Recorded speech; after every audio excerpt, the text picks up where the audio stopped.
Reapers Underground. We hope you survive.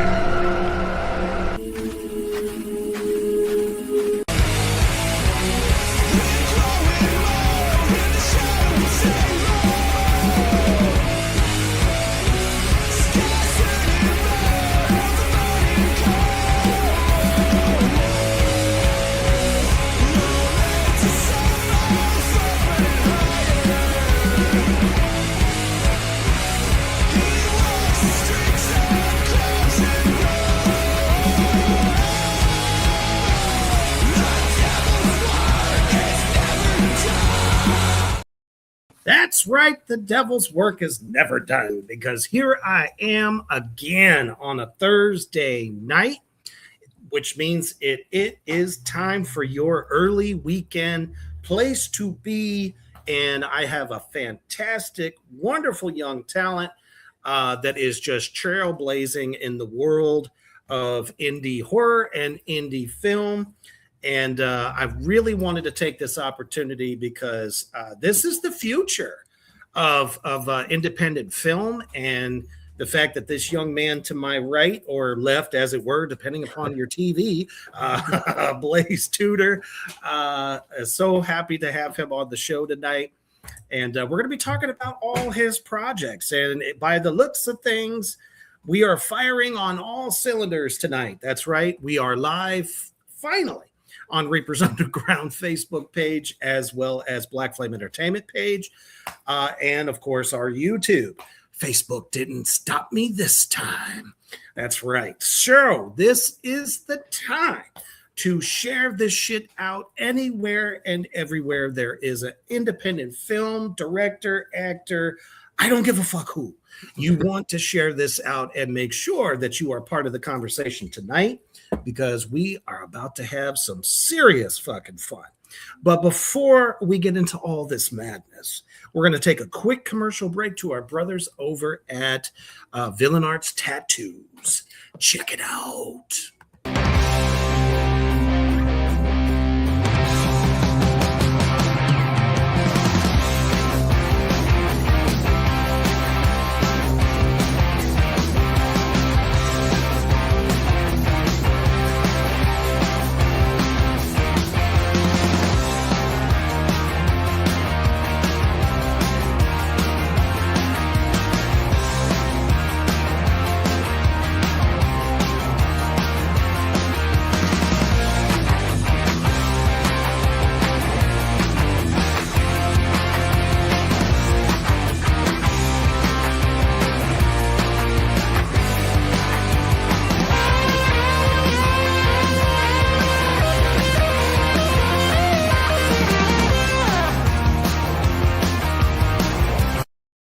That's right. Y'all know what to do. All of you beautiful demons and addicts around this big old rock we call planet Earth.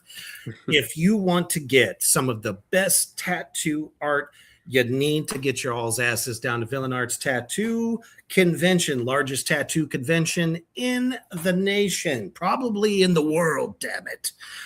And when they come to your city and state, your town, get down there, get a high quality tattoo from some of the best artists in the country, especially from Ink Master. That's right. And as a matter of fact, you'll be seeing me at the Denver Villain Arts Tattoo Convention next month. So Denver, the big bad devil daddy's coming for you. All right, here we are with the great Blaize Tudor. I am just in awe of everything that you have been doing, and this started for you in high school. Yeah, it's I don't know, this day and age, it's almost kind of tough. There's not a lot of kids that are, trying to follow their real dreams, and you're doing it, man. Mm-hmm. You are in the trenches with the rest of us. I love it. Let's just kind of take it back. What kind of inspired you to become a filmmaker? So my start is kind of interesting. So my dad obviously was doing these movies for this indie director down in Louisiana. And these are these super low budget B movies. And I'm over here like thinking, whoa, you're doing these movies. That's like really cool. In my head, it's like this big thing, you know, like as anyone would think. Before they actually dive into it, that's what they usually think. And it's just these really low budget movies. But my dad loved doing them. He would just do them all the time. And he had me Because film. they're so fun. They're a blast to do. And so my dad actually had me film a segment of him doing one of these like segments in these movies. So I'm here with this camera and I'm sitting there and I'm like, that's like when I like knew. I was just holding it and like filming him. I was like, this is freaking cool. Like I'm just like on a phone filming him like in our attic saying some stuff. It was the craziest. It was just like, this is it. I want to do this. So after that, I just kind of opened up. I was like, came up with my first idea, literally like a couple days later or something. I was talking to my mom. We came up with like a title, Dr. Scalpel. And it was like this nice. There's this killer doctor guy. I played like the victim of the killer. And it was just like a short film I made. It was horrible, but it wasn't bad for it being like a starter movie, I guess. Exactly. You gotta start somewhere. Exactly. That's kind of what started it all and sparked my train on being a filmmaker. Now, previous to that, have you been like watching a lot of horror, classic horror, 80s, 90s, 2000s? Around the time when I started, I basically started watching horror. I wasn't really big on it yet. I hadn't seen all like the big horror movies that usually you watch before you even had that idea of wanting to do something like that. Right. Like I don't even think I had seen Halloween or anything like that yet. Oh my goodness. Yeah, but and shortly after, like as I got it, I started like watching them more and more. That had to be like the endorphin rush of the century, dude. And then there's the micro budget movies came in. I started watching those and indie movies and all like now it's like I've seen so many. I still have so many I need to watch. Like, well, of course. I've still never 50 years of horror. I have never seen any of the Nightmare on Elm Street movies still. Whoa. Yeah. So I've seen a lot, but I haven't seen a lot. So I'm still trying. But okay. Well, and that's almost even cooler because you were able to watch, what your dad was doing, and your passion to make these fun little films, was born from that. That's not usually how it works. For most people, they've seen, it doesn't matter like what decade in horror, that they caught on to it. Sometimes some folks have caught on to it from TV shows that were horror based as well. So, and the fact that you have this love for I don't want to call them silly, yeah, but the comedy horror genre is, leaps and bounds probably the most fun to do. Yeah. What was your first film that you actually did, and how was that experience for you? So technically it was filming that one segment for my dad if we want to be like legit, but if we're talking about movies that I directed and everything like that, like my start movie would be Dr. Scalpel. Right. And how that started was like a few days later, like we went on Amazon. I got like a doctor's like scrubs outfit and like I made my own blood with like cocoa powder and like a whole bunch of stuff. And it turned out really good. It was like a dark red. It was a little thick. It was great. I literally like watched a couple of YouTube videos and scurried something up. And then I like doctored up put some cuts in the costume, everything like that. And within like a couple weeks to maybe like a month or two, I made a 8-minute and 15-second short film. Nice. That was called Dr. Scalpel, and it was never released on YouTube. There's a trailer on YouTube. If you look at my very first video ever on YouTube was actually the trailer for that. Nice. But I did have DVDs at the time, and that actually, hold on a second. I actually have it right here. So this was my DVD that I made. That is so cool. It reminds me of Dr. Giggles. The back is not the best. Considering I did like all that, like it doesn't even have a spine on it. It's just like a line. But I learned a lot from there because now like all of mine have spines if I do make my own now and everything. There's not a menu screen in it, nothing. It's just movie. That's it. Nothing wrong with that. I mean, that's a great way to start. Yeah. Some of the greatest pioneers of indie horror films started out that way. Yeah. Just kind of like cutting and copying and pasting to make covers for, the DVDs and selling them out of the trunk of their car, before the day of the internet.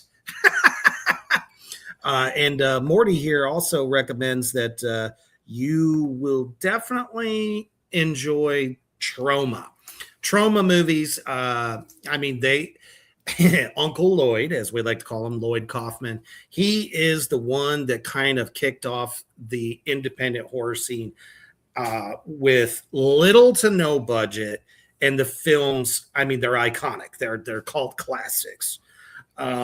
So, when you're kind of going through different things to watch, you might want to check out The Toxic Avenger, which That's they funny. just recently did a remake of The Toxic Avenger. I never seen the original Toxic Avenger, and I never actually knew about any of like the Trauma movies really until they announced the newer one, which I was able to go see in theaters because it was newer. And so whenever it was in theaters for a short amount of time, we ran over there and watched it. And I enjoyed it. I was very surprised. And especially that it got a theater release, which is awesome. I think that's, especially considering that I'm an indie filmmaker and stuff like that. I think that was really cool. And it was just seeing it also opened my eyes on like that type of like filmmaking. It's something like I'm not used to seeing either. Like that type of quirky. It's different. Yeah, it's very different. But I really did enjoy it.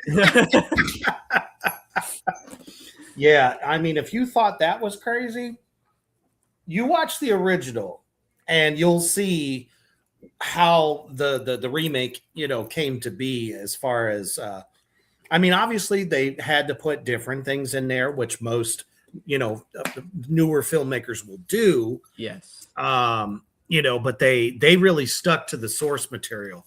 They wanted to do it proud. And I think that's, amazing.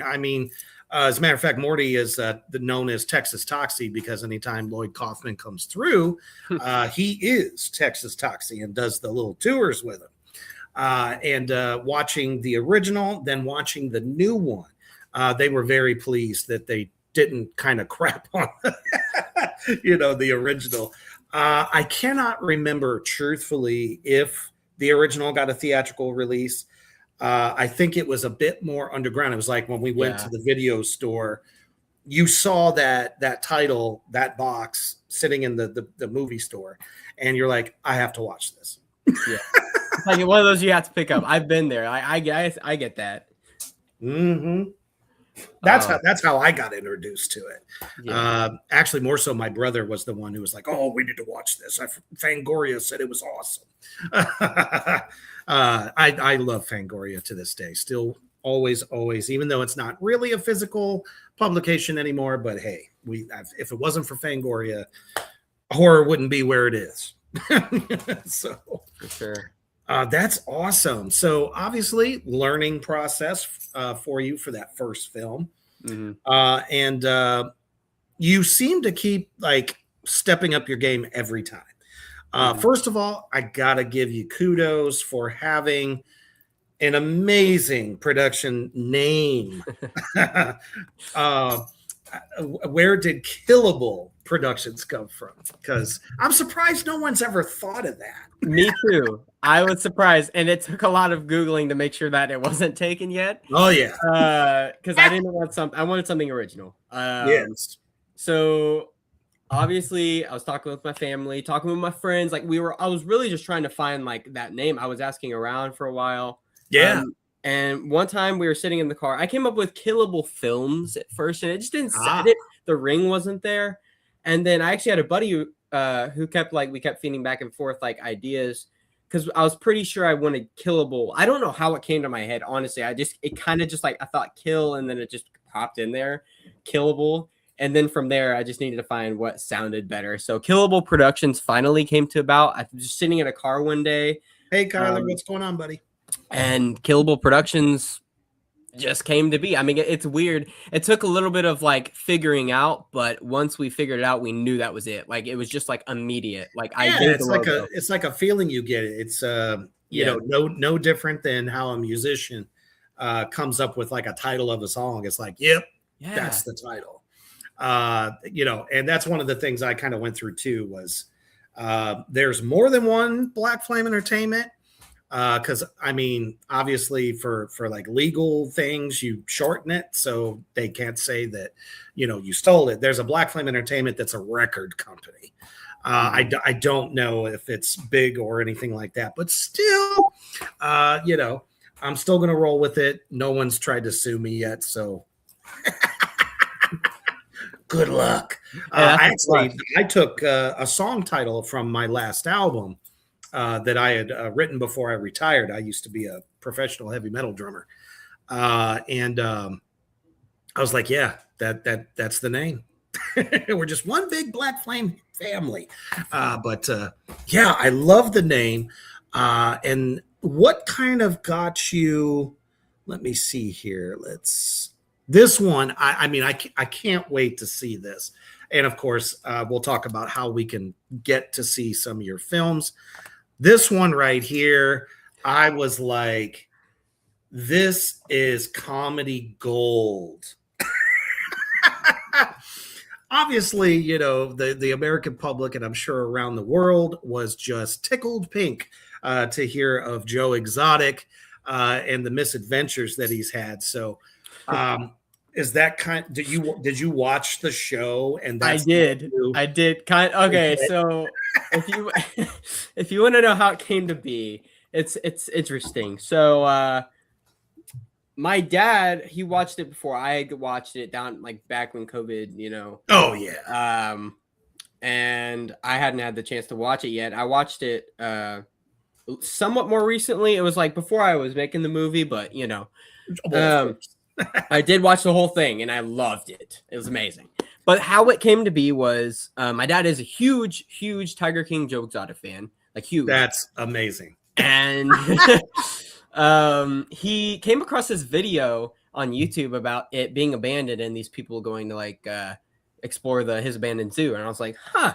And he texted me, he's like, that would make a good movie or something like that. And I'm like, oh my gosh, horror movie idea. Okay. So then I'm like putting down the basics on paper. I don't know if he was joking or not, or if he was like legit, but I just started like bullet pointing on like paper and stuff. And I was like, all right, that's what we're going to do. Came up with like, what was it? It was something Tiger King Reborn. I came up with a whole bunch of weird ideas, and it finally landed on the Exotic Zoo of Terror. Don't know how it fully came about after just like, I mean, there was a whole bunch of title ideas I had laid out and they were not it. And there was a couple I sent to my dad and he was like, that's kind of maybe could be. I was like, have a ring and I was like, honestly, because he helps me like, honestly, yeah, that probably wasn't it. Cause he's also kind of iffy on it. So then it helped me like finally come up with the Exotic Zoo of Terror. At first it was Joe's Exotic Zoo of Terror, but then some controversy came in and we had to change the title. They had to change the title a little bit to the Exotic, which is fine. It's just one word at the beginning of it. Yeah. So it didn't make a difference. Well, I sincerely doubt that Joe Exotic is going to try to sue you from inside the pen. Yeah. So I think he's happy where he's at, honestly. It was crazy is like I have now I have like figures of Joe and like Joe Exotic stuff in my room now. So nice. Now I'm a fan of him, even though he's funny. But you're able to separate the artist from the personal stuff. Exactly. That's how I feel about musicians that have done heinous shit. Like, man, the music was great, but man, what a bastard. Yes. I can, and exactly. So it's just like that. And we saw the video, came up with that title idea, and that's when we're like, okay, we're gonna make the movie. So literally one day before we really fully announced anything, actually it was before we announced anything, we literally go down, we'd make a day, we go down to the abandoned zoo just to check and see if it's abandoned, and also see if we can get some footage. So we just go, and it's abandoned. So we go over there and we park, and it's creepy. Oh, I'm sure if those walls could speak. Yes. But I mean, like, every door was open, every gate was open, and we could like go in the cages, go in the buildings. I mean, everything. Wow. There wasn't like trespassing signs or anything? Nothing. Nope. Whoa. Not any. So Morty, we go in there. So we go in there, and it's huge, like bigger than you'd even like imagine. Like even like because even like behind the scenes area was open that you wouldn't usually be able to get to. So it was even bigger. There's so much back there that people don't even know. So we got to explore all that. And hey, the great Ralph Ray. Hey, what's up, Ralph? I saw that in the corner of my eye. But yeah, we filmed there, and we got a whole bunch of footage there. Oh my God, the first time we went there to get footage before we even announced it, I think we had like 15 minutes we got of footage for the feature. So that was already, we told people like, yeah, this is legit. We already have 15 minutes the first time of going of zoo footage of like my dad who acted as Joe Exotic. Yeah. And then I did like a little cameo part where I died to a tiger. Yeah, for sure.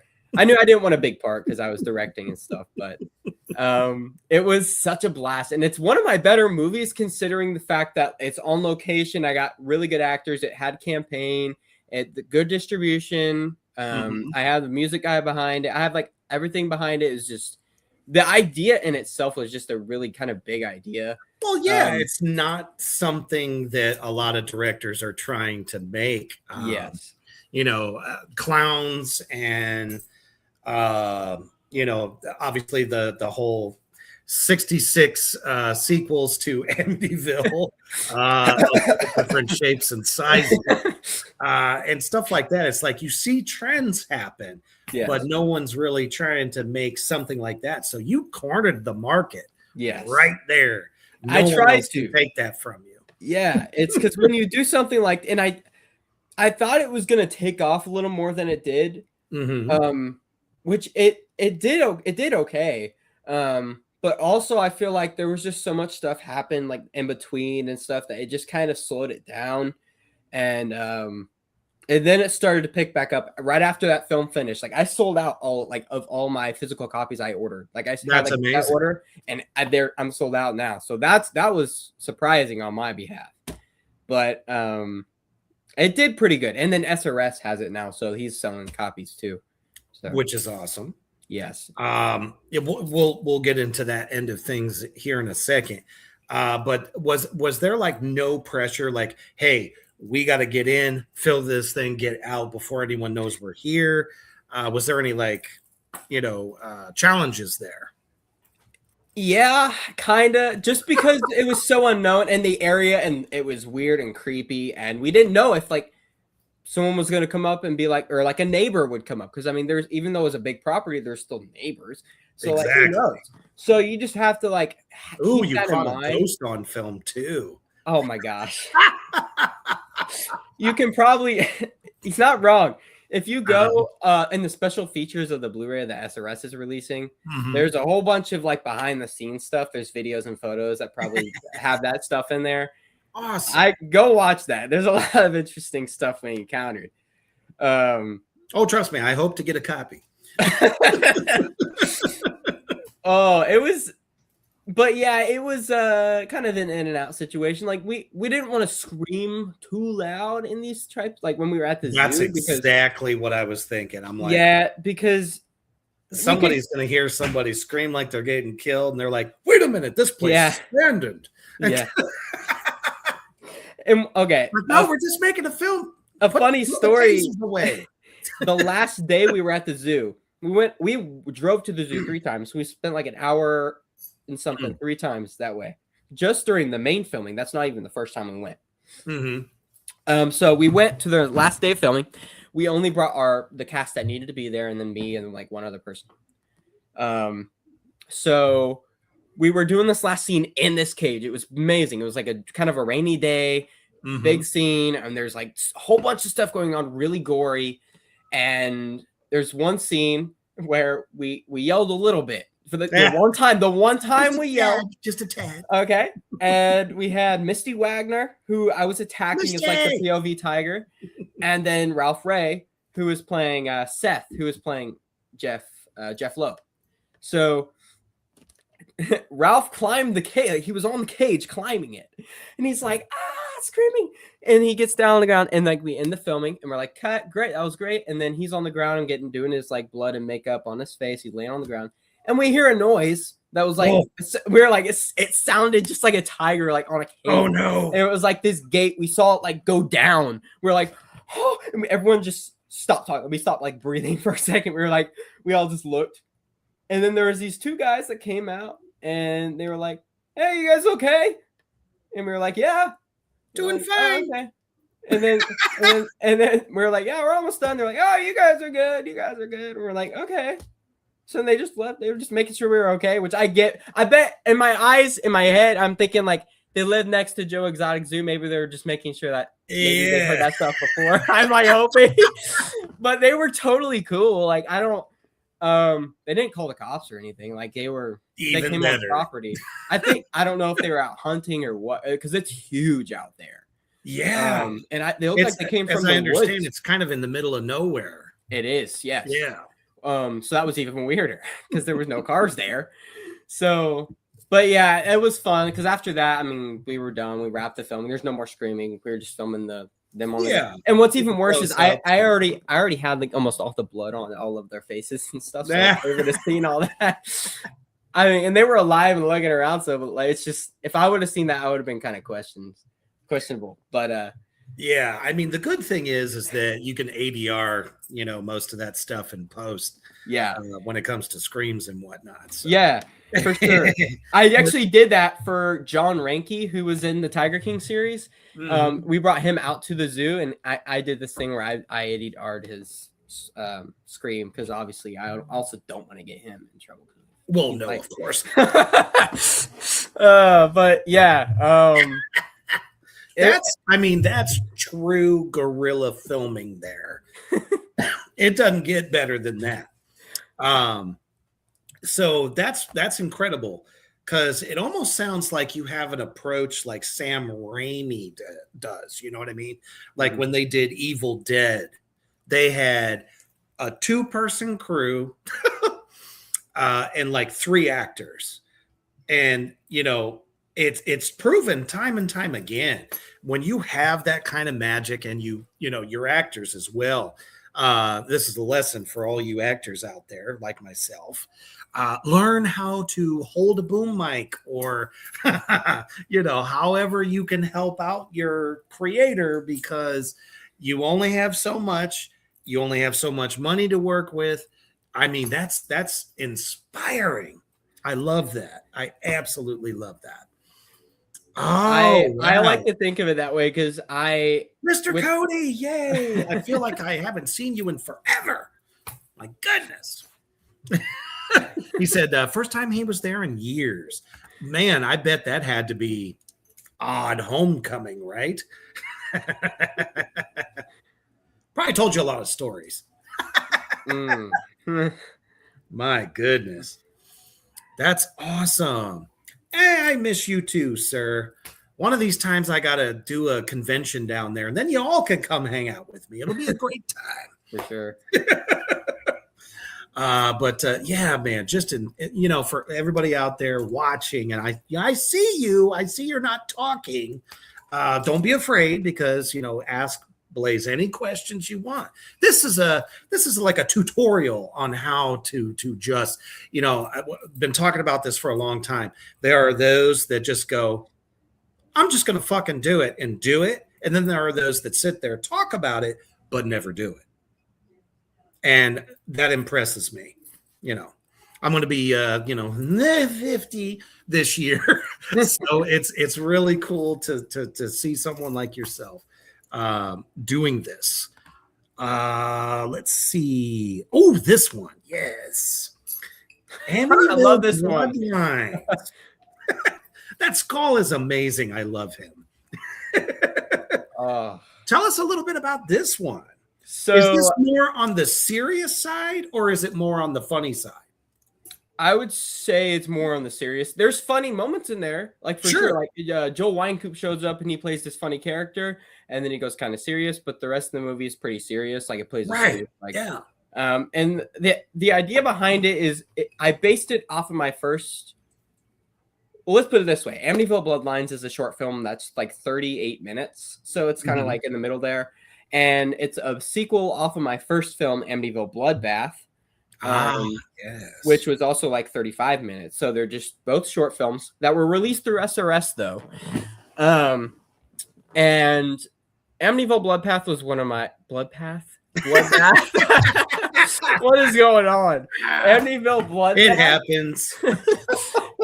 Amityville Bloodbath was one of my older movies that is you can see the progression from my movies before, sure, thing, where it was like my best at the time, but then Bloodlines is now a better one because I did it like the end of last year or something. Like it's a lot better. I am proud of that movie still. It's great. So basically the whole kind of story behind it is it's just this skull killer that basically wreaks havoc on this defenseless town, Amityville, and the town's basically hopeless and stuff. So the creator of the Skull Man, his name's the Skull Man, is Dr. Trevor, who is Phil Herman. He plays Dr. Trevor. And in the first movie, he did a good job. He was like, he literally acted like some evil, like doctor, like that created I can this see monster. Phil doing that. Yeah. Oh yeah, he's got a sinister side. In the second one, he did an amazing job in Amityville Bloodlines. You can see he looks different because this is a couple years after he lost the glasses. It's better quality footage. Like I did a whole bunch of stuff, and it's more like a sad and serious where he's like, I don't know if you're seeing this because he's dead now, and he's like, but you need to whatever, like get out of here, whatever.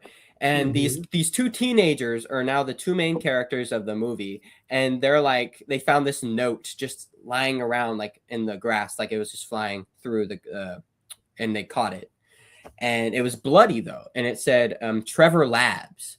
And so they looked it up on YouTube or Google, and they came up with this video, and they clicked it, and they listened to Dr. Trevor talk about what this was and whatever. And so it ties in from the first movie to the second movie the best I could to make it like as better as I could, because the whole point of me making the second movie was like I want to make something what I wanted to make with the first one. Like I want to take my first one and show people what I actually want to do with it, because at the time, like now at my age and like what I've experienced, because I've made I don't even know how many movies. I would go on my IMDb, but that's it's quite a bit. I know I have over 200 credits on IMDb. Holy Moses! That's also a little unprecedented. That is also for I think porn stars are the only ones that get that many.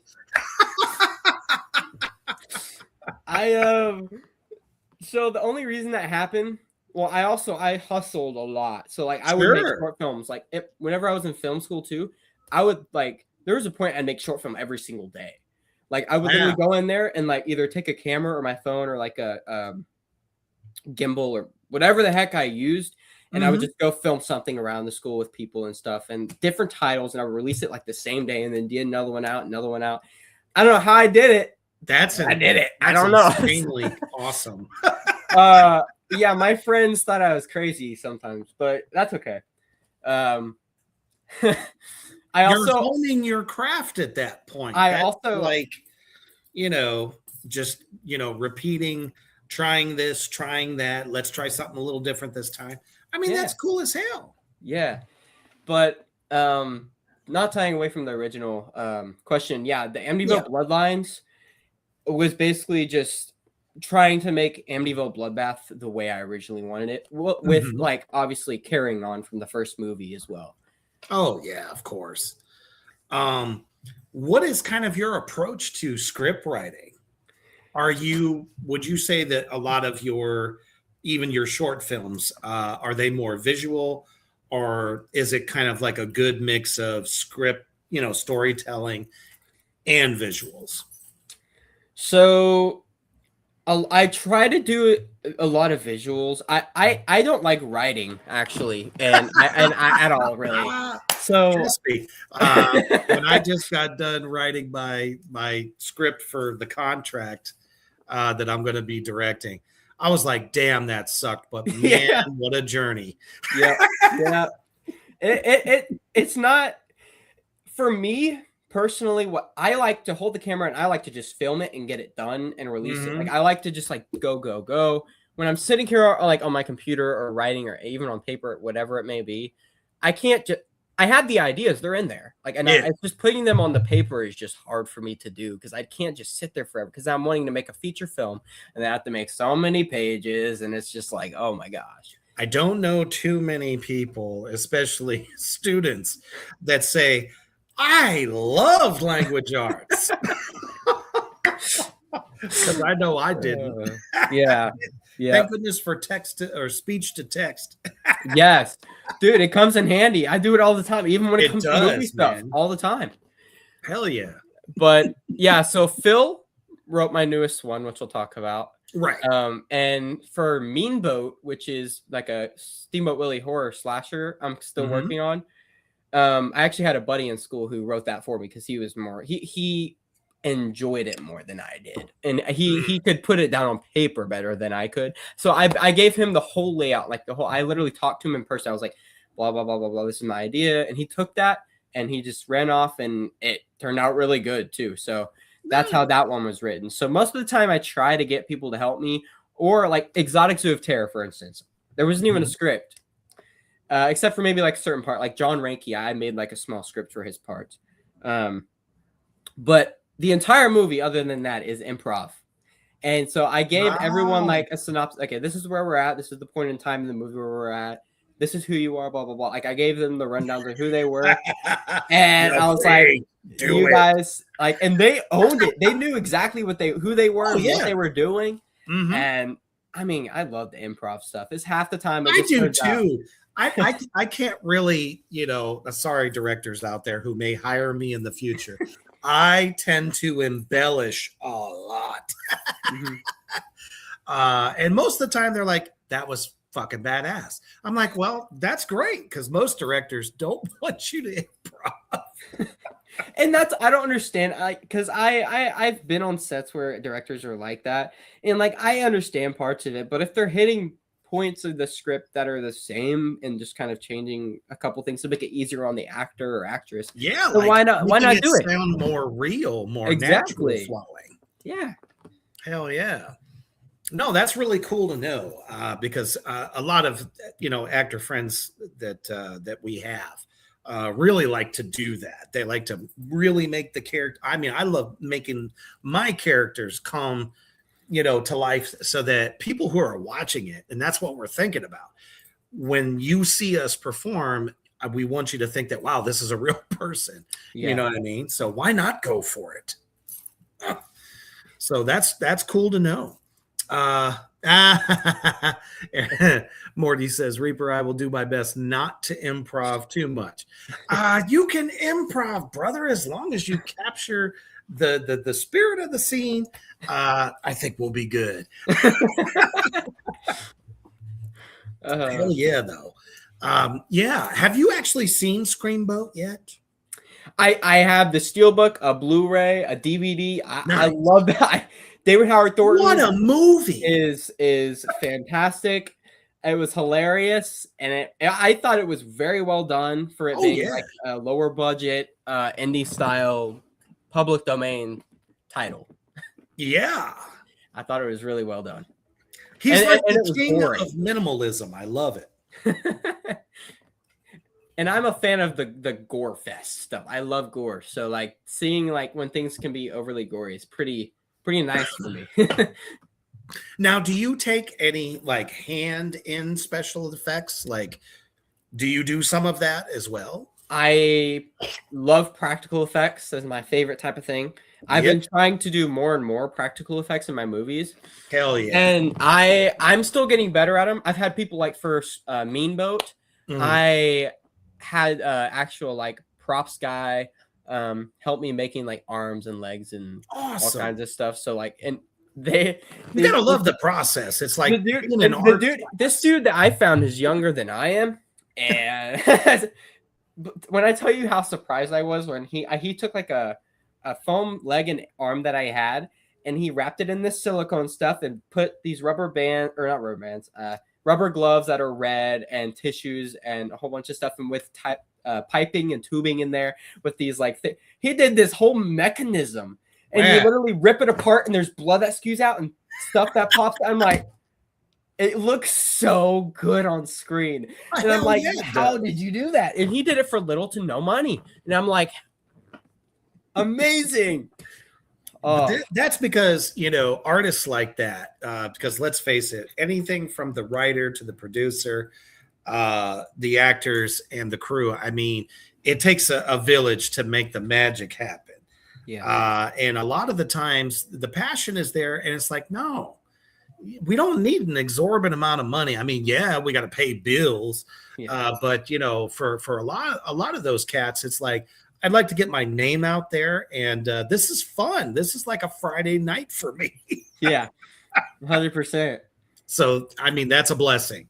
Anytime you can find talent like that, they're like, oh, yeah, I could do this. I could do that. Speaking of which, Aaron Markham, man, I've seen him make things out of shit that I'm just like, I couldn't do that. But damn, does that look amazing. Yeah.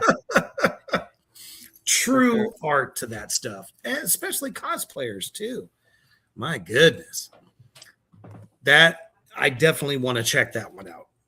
For sure. It's probably, and I mean this with all honesty, is gonna be like my best movie this far. It's so good. Like, it gives me vibes of Terrifier meets like. Have you ever seen like Desert Fiends? Yes. It gives me vibes of that too. Like, those two movies combined.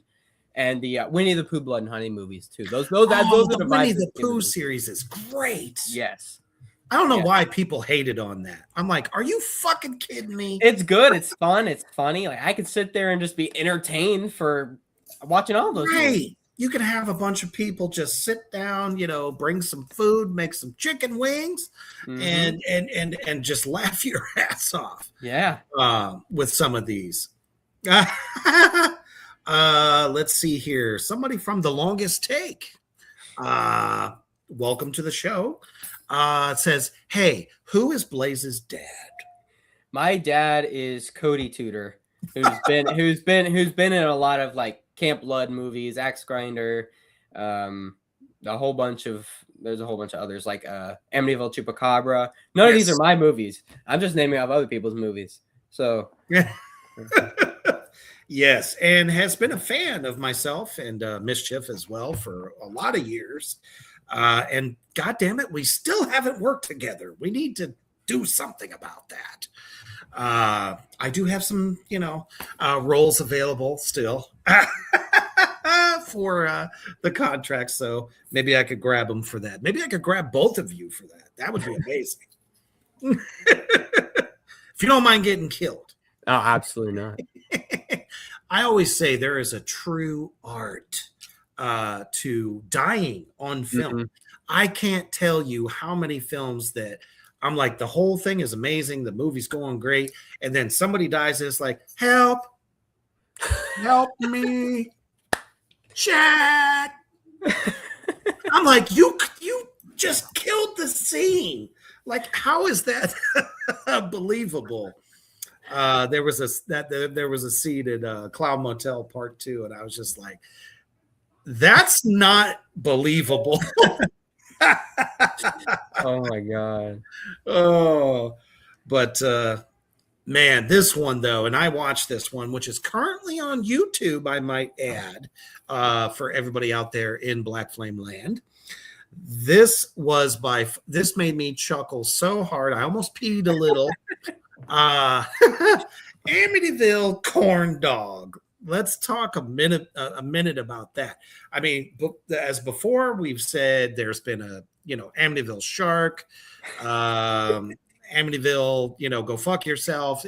So many different funny Amityville pieces, and you come up with Corn Dog, and I said, this is about to be the funniest shit I've ever seen. What gave you the idea for this? So I know how some people think about the Amityville movies, and Oh, sure. no, no hate there. I can understand, but I happen to really enjoy making a whole bunch of In fact, I have like 3 more in the works. Do you really? Yeah, You might be in the Guinness Book of World Records for most Amityville films. they're just you can. It's one of those titles where you can come up with literally anything, and I'm not talking the toilets and none of that. I'm like sometimes I actually enjoy those, but I know people don't necessarily always want those. They're wanting more serious ones and like ones that are not making fun of the Amityville genre, I guess, which I can understand. The So- original film is a classic. For sure, yeah. And I have seen that's one of the ones I have seen. That one and the Nice. remake with Ryan Reynolds, and I really like that one. That's because it's Ryan Reynolds gone wrong in so many ways. But basically, with Amityville Corn Dog, if you know Pork Chop and Cooter, Yes. they Yes, are I do. now doing a lot of things with corn dogs, which is absolutely hilarious because every time I have to film them doing something, they're over here with corn dogs, and it's fantastic. And like basically is how we came up with Amityville Corn Dog. It's kind of weird. So the original idea was going to have Pork Chop and Cooter being the main characters in this movie. And then we had some stuff come up. So it was Cooter who plays the collector corn dog. I don't necessarily know what he is. He's like the corn dog collector. It's like in Guardians of the Galaxy where the collector and he has like we'll think of it like that. And then we had basically all of our actors. This was the very last night before we were leaving our Airbnb for Exotic Zoo.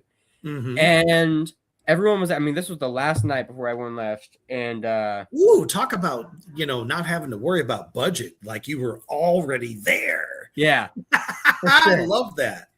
And so everyone was down to help me with this. And actually, the reason I made this short film was for Retroexploitation's Amityville Necropolis that they're coming out with. Oh, okay. So, and I knew I wanted to do something for it because I did something for Amityville Wasteland. Nice. And so I came up with this, and I told him, he was like, yes, please. He was like, but it has to be, what do you say? It has to be urban or something like that. Ah, gotcha. And I'm instead of suburban. I'm like, okay. Gotcha. So let me see what I could do with Amityville Corn Dog. And it took me so long to figure it out. I'm like, how in the world am I going to do this? And I'm like, okay, it's not that hard.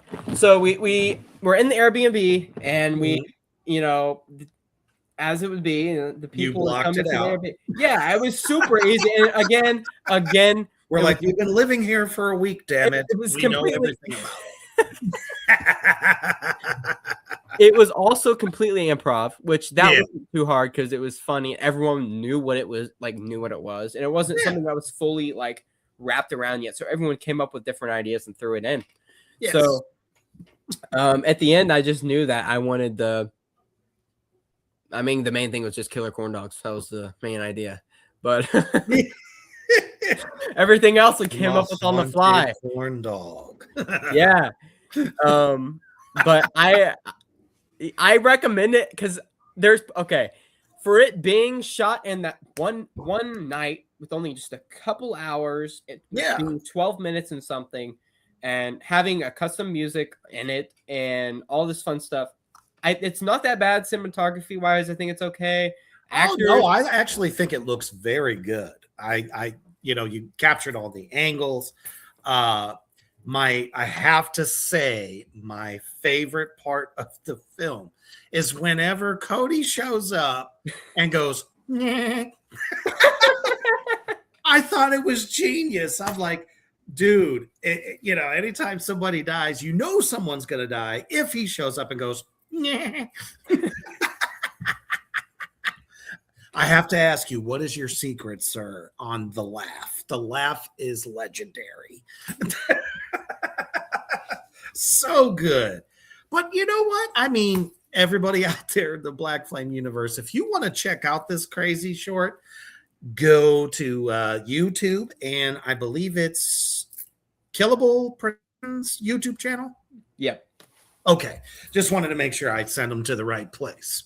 For sure. You can see it now and enjoy it, and we might collab and do Amityville chicken nuggets, possibly Amityville cheese stick.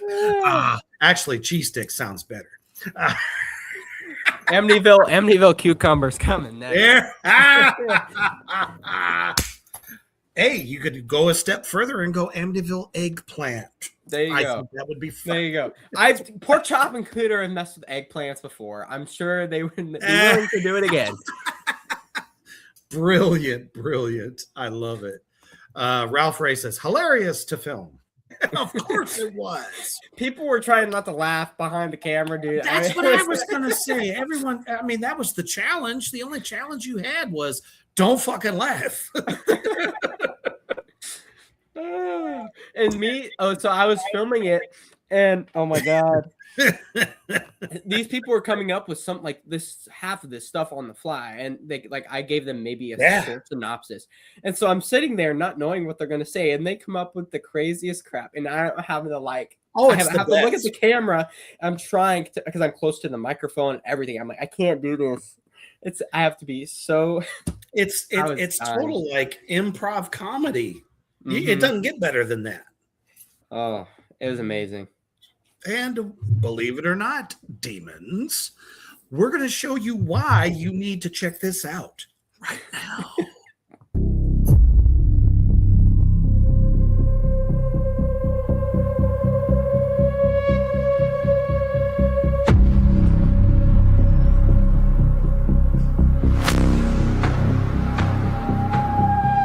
Well, the reason we got such a good deal in this place, yeah, the internet's out here. What is this?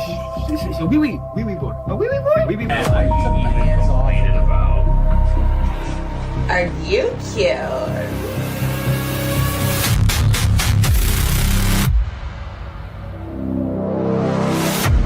Man, there's not even any corn dogs in here. What the hell?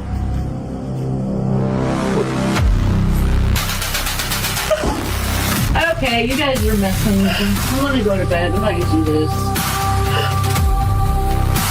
I don't feel right. What happened with your face? What? What are you talking about? No, come on, man. You guys are creeping me the fuck out, dude. I'm out of here, man.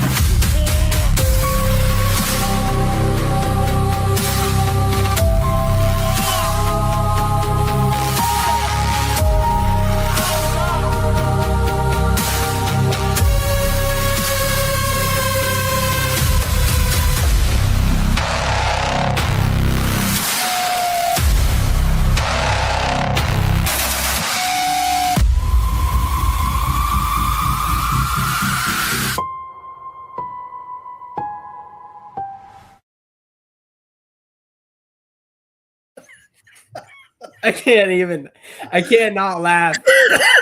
I've seen it like 20 times.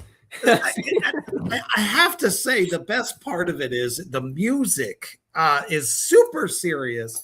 And what you're seeing is fucking hilarious. I mean, there's all these people just getting deep throated by corn dogs, and it's fucking hilarious.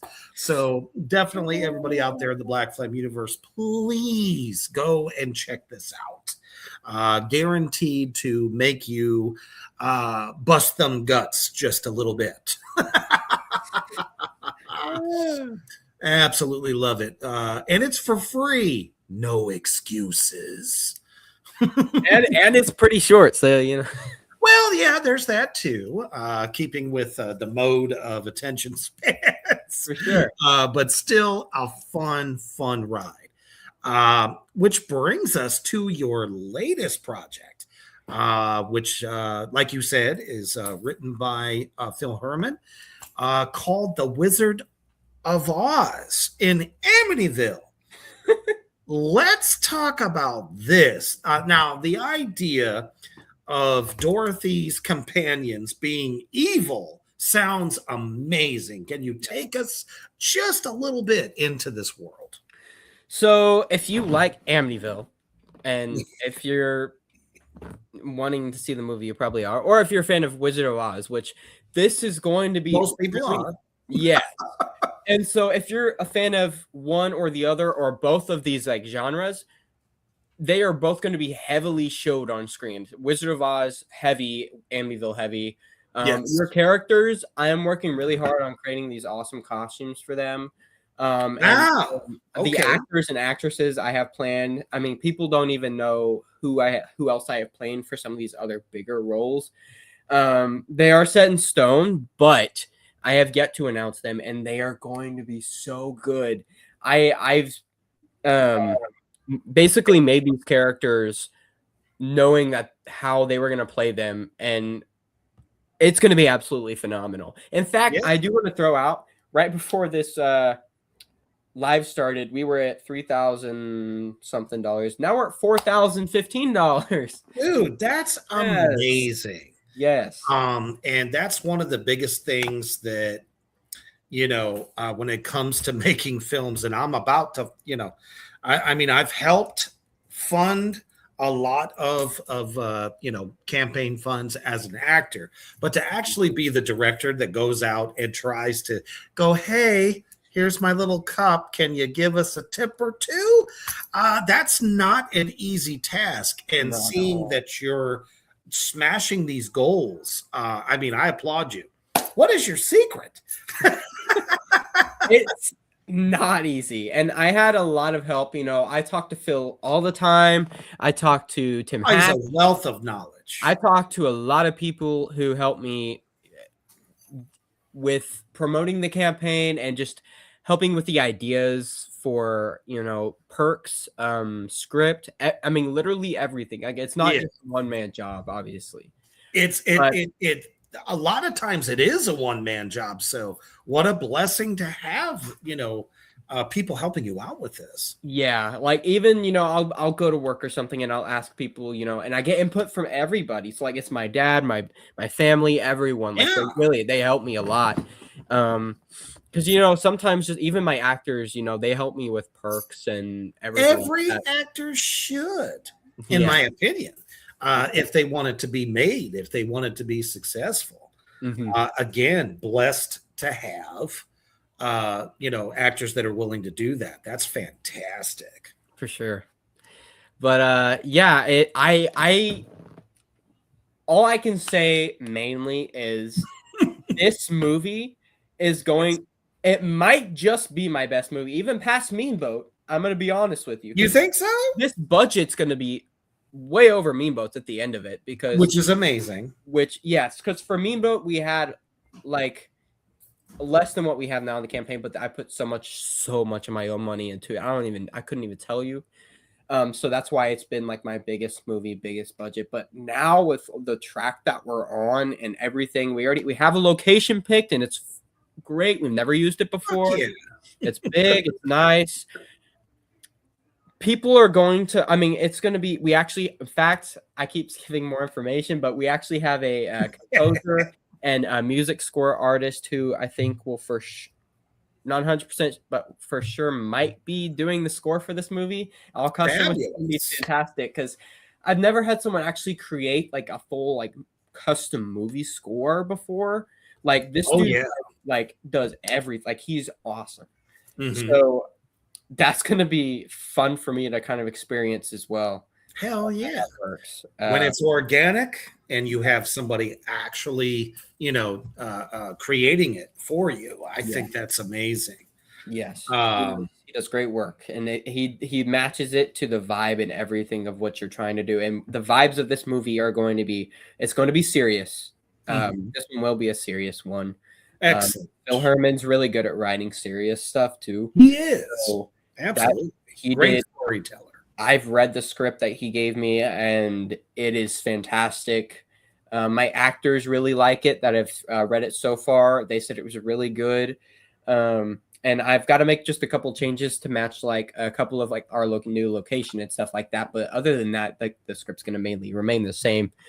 But yeah, I feel like I can't necessarily like tell you how excited I am and how excited I am for people to view this movie, because like it's going to be balls off the wall. Like it's going to be wild. It's going to be a version of Oz like you've never seen for sure. Yeah, and just trying to create that world alone, Yes. I can imagine is going to be challenging. Yes, whimsical, fantasy-esque, all that kind of stuff. You know, we're gonna have the Yellow Brick Road. You can look forward to that. Yay! Even if you have to get out on a brick road and just paint it gold, For sure. or yellow. Yeah, we've crossed a lot of ways how we would be able to do it. I mean, there really, if you, sorry, excuse me. No, At first, we were struggling to find how we were going to be able to do it, like, and make it look okay. But then we started really thinking about it, and we're like, there's a bunch of ways we could do it. So it's going to be in there no matter what. I think we found the way we're going to do it. But I cannot wait for people to see this. It's going to be so cool. I mean, it's going to definitely be different than anything I've ever made, for sure. Well, and you've had a lot of practice getting to this point. For sure. And that's something that I always have said. When you get the right people involved, the a good strong cast that you can count on, that's when the magic happens, because you become a family at that particular point, and everyone's on the same page, and really want to, people to see this. I think it sounds amazing. I'm looking forward to it. It's time to plug. Where can they find this project? And of course, all your socials as well. So you can go to the Amityville, or the Wizard of Oz and Amityville Kickstarter campaign. You just look up Wizard of Oz and Amityville, and it'll most likely pop up in your Google search. Or you can go to Kickstarter.com and then look up Wizard of Oz, and it usually is the first one as well to pop up. And any and all contributions are like welcome. Small, big, does not matter. Or even if you don't want to financially support it, that's totally okay. Some people can't. Sharing it or just telling a friend or anything like that, or if you view the project and find interest in it, honestly, to me, that matters like so much. If you are interested in this project, then that pushes me to do even better. So just little things like that. If you're wanting to stay updated on my pages about Wizard of Oz and any of my other projects, yes, you can go to my Killable Productions Instagram page, or you can go to my personal page, which is just my name, Blaize Tudor. And also on Facebook, I am under Blaize Tudor as well. And I used to have a Killable Productions Facebook page, but I have to recreate one. So you can probably meet me on there as well, just once I have that created. I do have a YouTube channel, and that's just Killable Productions as well. You can find a lot of my short films on there and trailers as well. But yeah, and then if you haven't already, consider checking out the Exotic Zoo of Terror. That is on SRS's website, and it's shipping out now. It will eventually be on streaming. I don't know when yet. And it will most likely be on Amazon at some point, available to buy as well. So nice. Yeah. Awesome. Well, I am definitely, all of us here at Black Flame Entertainment, very excited for you and to see what you do here in the future. And there's no excuses, demons. You know where to go to find anything that Blaize has done.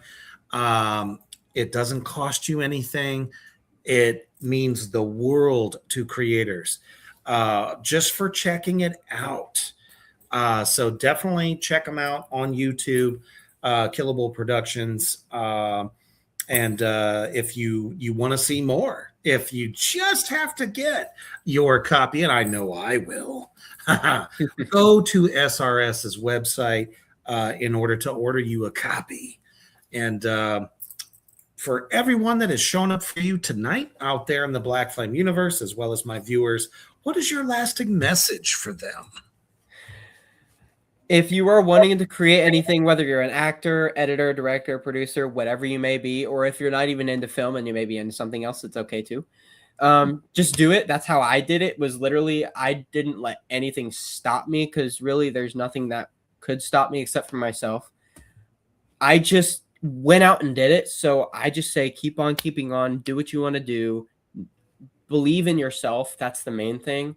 Don't let anything discourage you. Or in fact, whenever I make movies and I ask people for the most honest review, whether it's negative or positive, because I think of it as a good thing, even if it's negative or positive, because it's someone's viewing my stuff. And I'd rather someone be viewing it than nobody be viewing it.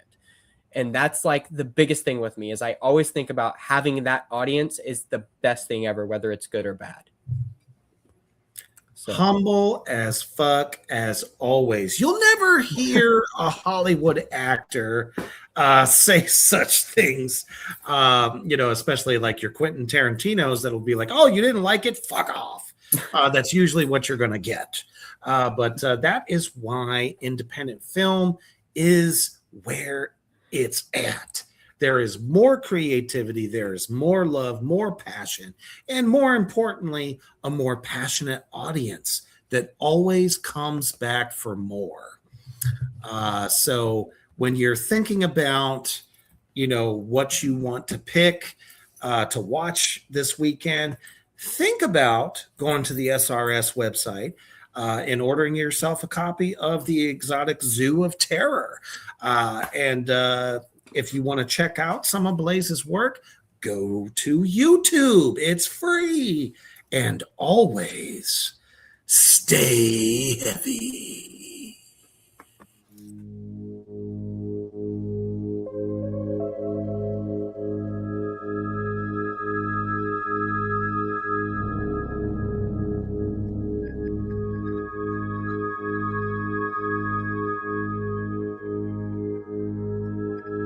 Thank you for joining us on Ringro's Underground. Stay tuned for more.